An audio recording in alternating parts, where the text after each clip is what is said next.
começar com ela, com o planejamento de mama. Vamos relembrar um pouquinho, tá? O que acontece com esse paciente, então? Esse paciente vai ir na consulta com o oncologista, vai fazer o exame de demarcação, geralmente nesse caso é na tomografia, ou vai fazer a demarcação no aparelho, vai para o planejamento com a física médica, ela vai calcular, então, a chamada curva de isodose, vem para o planejamento de tratamento, é avisado, então, esse paciente que ele tem que vir para o planejamento.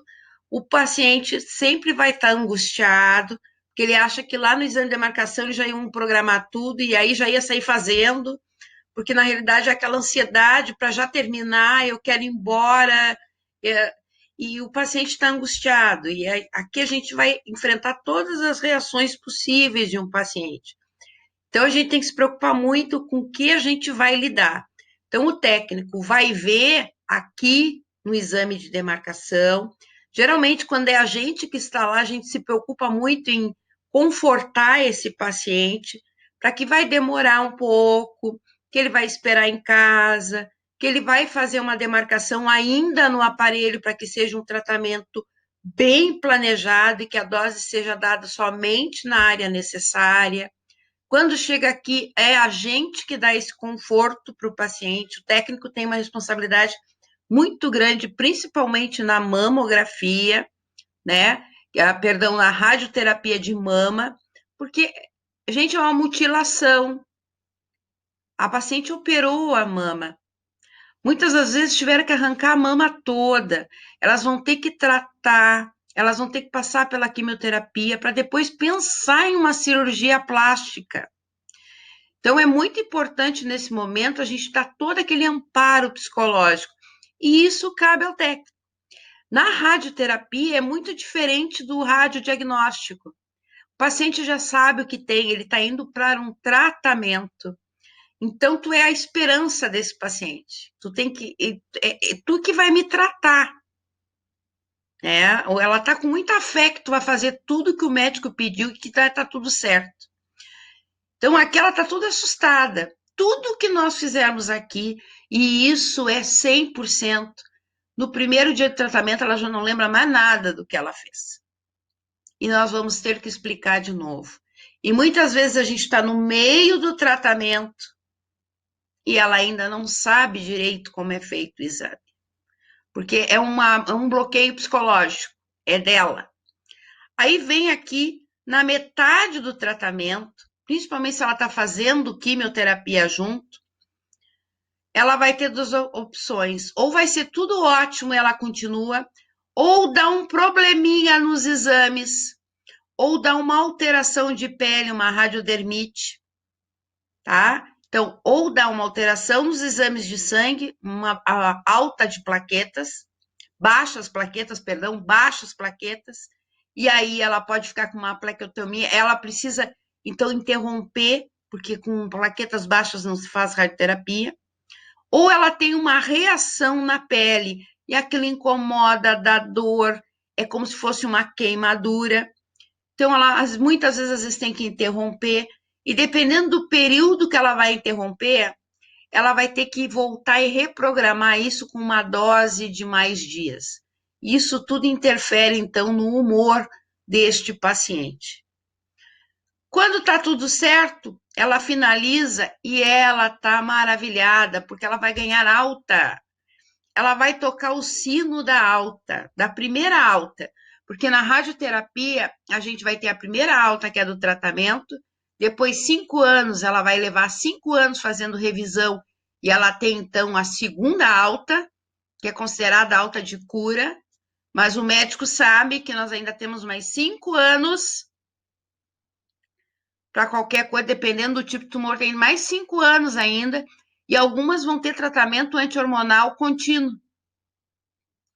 Então, sempre vai ter revisão, mas ela está de alta.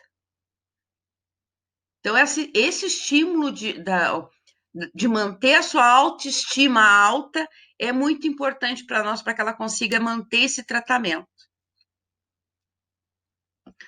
Vamos lá, radiodermite.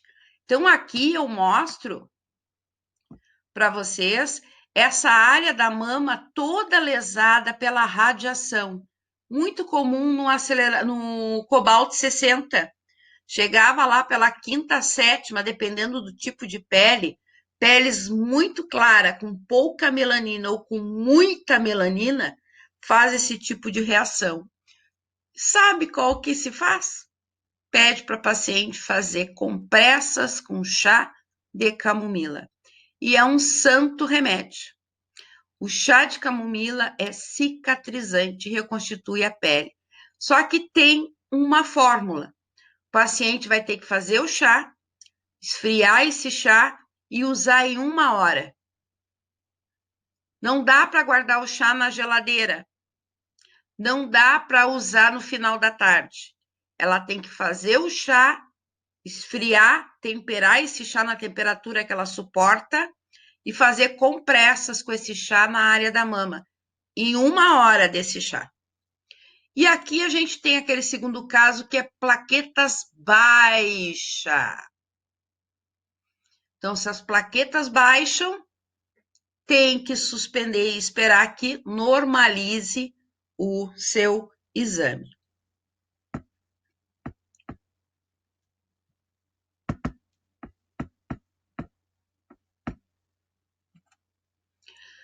Vamos planejar então? Ah, mas então agora nós vamos planejar essa mama.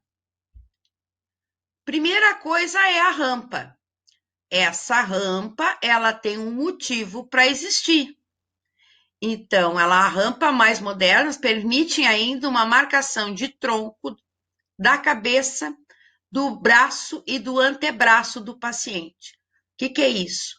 A gente tem aqui uma almofada que é para colocar a cabeça do paciente. Ele geralmente vai colocar a cabeça, por exemplo, se eu for tratar a mama esquerda, o rosto fica voltado para a direita. Se eu for tratar a mama direita, o rosto vai ficar voltado para a esquerda, porque eu tenho que deixar esse tecido liso, não pode ter dobra. A mesma coisa na axila, não pode ter dobra nessa região da axila. Então, por isso que a gente tem essas aberturas de braço aqui, de maneira que fique fixo. O outro braço fica para baixo, não serve como referência. E aqui vocês vão ter marcações, que geralmente números e aqui letras. E aí sim, vai se marcar direito ou esquerdo. Sempre tem que seguir bem a pasta e ver se a pasta bate com as marcas da paciente, tá?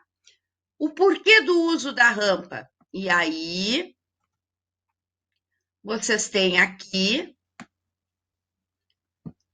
Se eu fizer com ela plana, nós vamos ter o problema que o pulmão fica inclinado. E aí vai ter que se usar bloco. Ou vai se girar o colimador. Mas isso é ruim, porque se eu tiver que tratar essa parte da fossa supraclavicular, essa parte aqui, eu não posso girar, porque eu vou dar a radiação que não vai bater, não vai ficar, a radiação vai dar, o campo é assim, né? A radiação sempre vai se espalhar de maneira que ela fique aberta e eu não posso fazer esse giro. Então, olha a diferença com a rampa. A rampa deixa de maneira que fique reto o pulmão com a mama.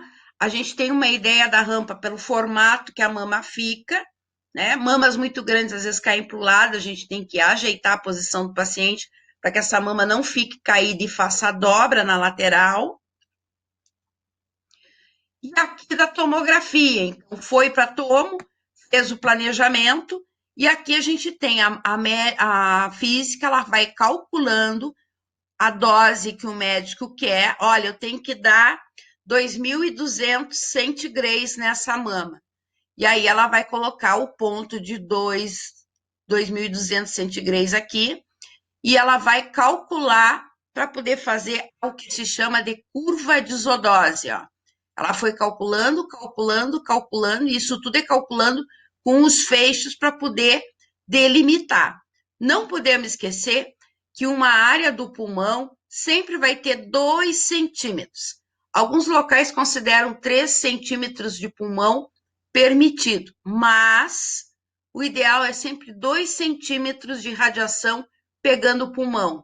Então, vai ter sempre uma fibrose radioterápica na região do pulmão, perto do peitoral, porque é uma faixa de segurança de tratamento. Então, ele cria uma fibrose. Não pode ser mais que isso, porque eu começo a tirar a função pulmonar dessa paciente. Então, aqui mostrando na mama, na rampa, né? O paciente está na rampa. E aqui é colocado depois um filtro em forma de cunha para dar homogeneidade no tamanho da mama.